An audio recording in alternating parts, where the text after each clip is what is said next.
Delaware. Delaware, Wajir County.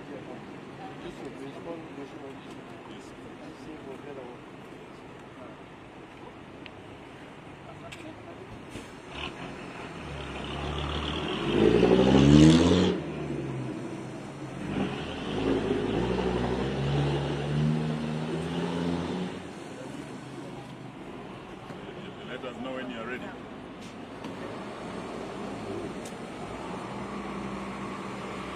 What's up?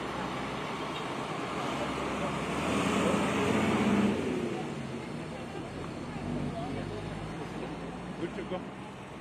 Okay, so we can go. Yes. Okay. We just been to see Mheshimiwa Yusuf, MCA for Delaware in Wajir County. We join fellow Kenyans in thanking God for sparing his life. He has spent the last 6 months in unlawful custody. In fact, there are people who go through normal trials and they get sentenced. Get sentenced to 6 months in prison. He has spent 6 months in prison without any lawful cause. His abductors released him unconditionally and told him to keep quiet. So we want to condemn in the strongest terms possible his illegal abduction. We gather a few others have also been released. On our part, as the People's Loyal Coalition,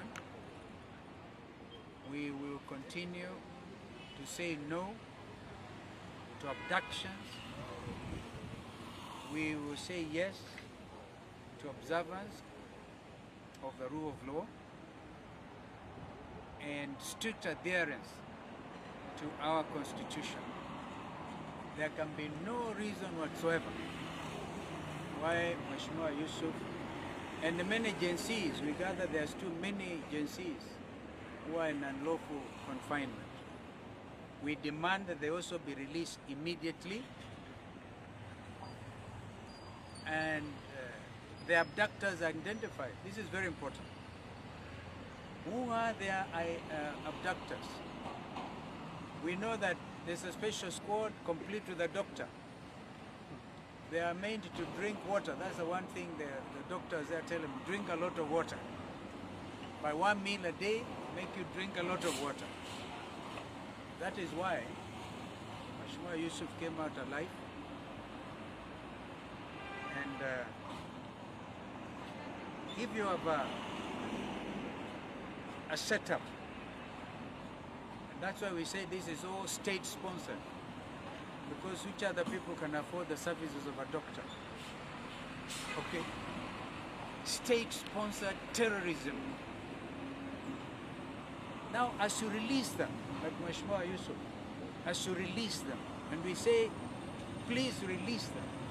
No, it's not please. You have no option but to release them. But then we also want those abductors identified, prosecuted. We are not going to accept the issue of compensation, for example. Before you talk compensation, bring the perpetrators to book, charge them in open court. Then you know at least you have a heart of flesh and not a heart of stone. We are dealing with stone-hearted individuals in this country who hold the reins of power, who think they can establish torture chambers. The matter of Yusuf is international business. I've just been to the UN and I talked about me coming to see him. Therefore, we want to thank Gerke and other Vaishnavas. And we want MPs from the Northeast, for example, to stand out. To stand out. Stand up also. let nobody be user-friendly by a regime that has gone rogue. Maybe my brother can say something. Thank you very much. We are here to stand in solidarity with the family of Mheshimiwa Yusuf, and particularly the people of Dela Ward in Wajir County, who have gone for months without their representative. A family that has gone through a lot of trauma, not knowing whether their son is dead or alive.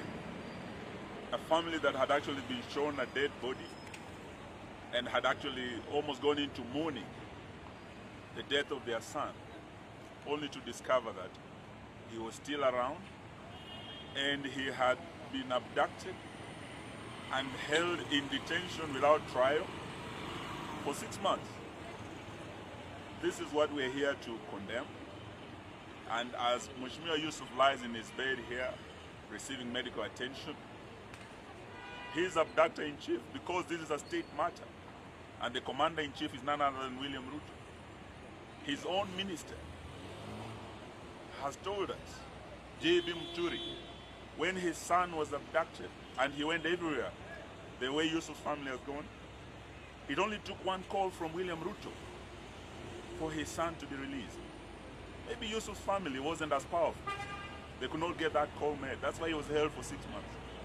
So today, as we meet the family here, and thank God for saving the life of Yusuf, the abductor-in-chief is in Isili, going on with business as usual. And we challenge the leaders of northern Kenya. The issue of abductions is not about a region or about religion or about parties. It is about violation of human rights. It's about a rogue regime that does not respect the rule of law. And we must all come together from north to south, east to west, to say no to William Ruto and the abductions that are still going on. And we also call upon our friend, the Honorable Raila Odinga, who has now chosen to go into cooperation with the chief abductor. How do you go into cooperation with someone who is still abducting Kenyans? Apart from Honorable Yusuf, who has been released, we have confirmed there are other Kenyans, Gen Zs, who are still being held. A few abductees have been left. The longest serving abductee, Yusuf, has been released. But what happens to other Kenyans who are still being held?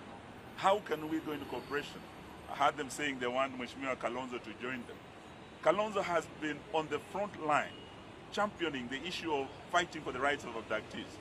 And we say, as a People's Loyal Coalition, we are not prepared and we will never go into bed with the chief abductor, with the oppressor of the Gen Zs, with the chief high priest of corruption, when we are talking about fighting corruption. So we want to say today that this matter will not rest here. We let the family go home with their son, to thank God for that. But after that, we must come together as leaders to pursue this matter to a degree higher than just compensation, so that we get justice, not just for Yusuf, but every Kenyan whose rights have been violated. And for this, we assure Kenyans, we will not relent as a People's Loyal Coalition. Thank you. Okay. Thank you very much. I think I'm truly grateful for His Excellency Stephen Kalonzo, His Excellency Romalwa, all being here to come and console our friend and our leader for Dela Ward. We want to, as leaders of Northern Kenya, we want to condemn in the strongest term possible for the adoptions that has been happening in the country for the last 1 year. It's unheard of. It should not happen in independent Kenya. These incidences and where Yusuf was being held for the last 6 months, there are many more Kenyans that are still being held. With the facilities which has been operated and manned by top government individuals, with a doctor in prison, trying to measure even the water level, the water intake of the various individuals that have been held. There is no other person who has the capacity to hold other than the state. We will hold the state responsible for the various abductions that have been happening in the country.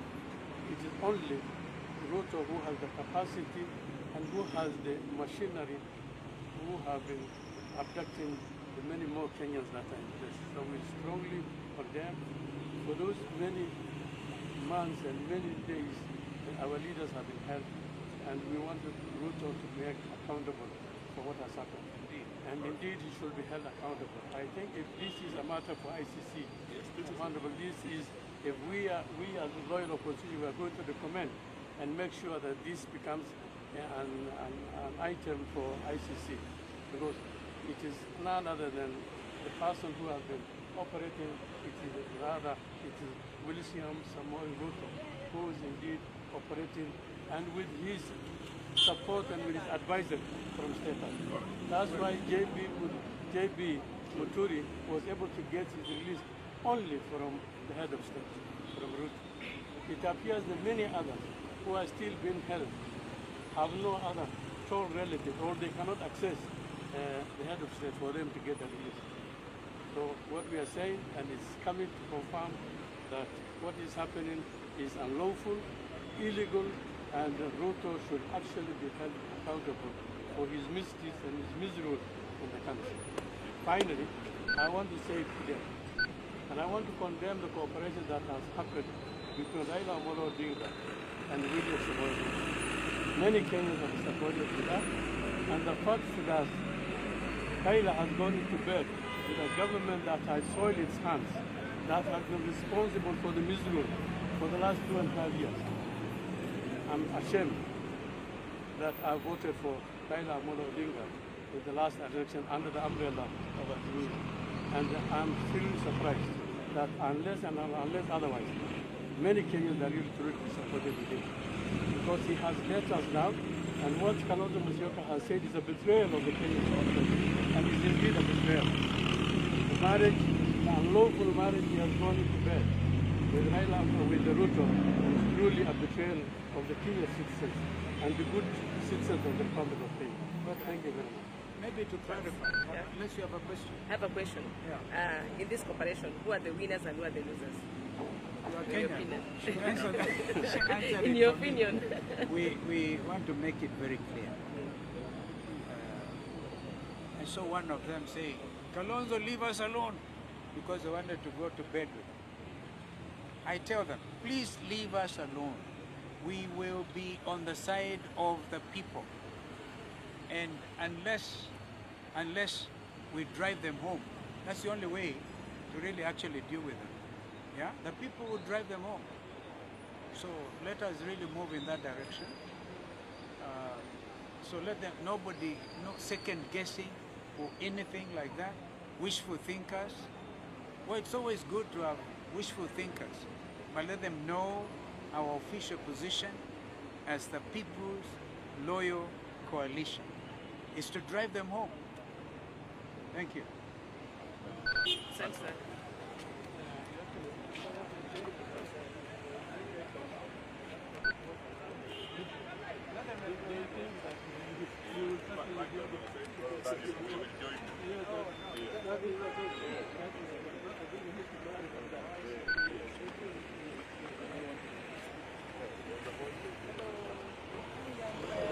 How are you?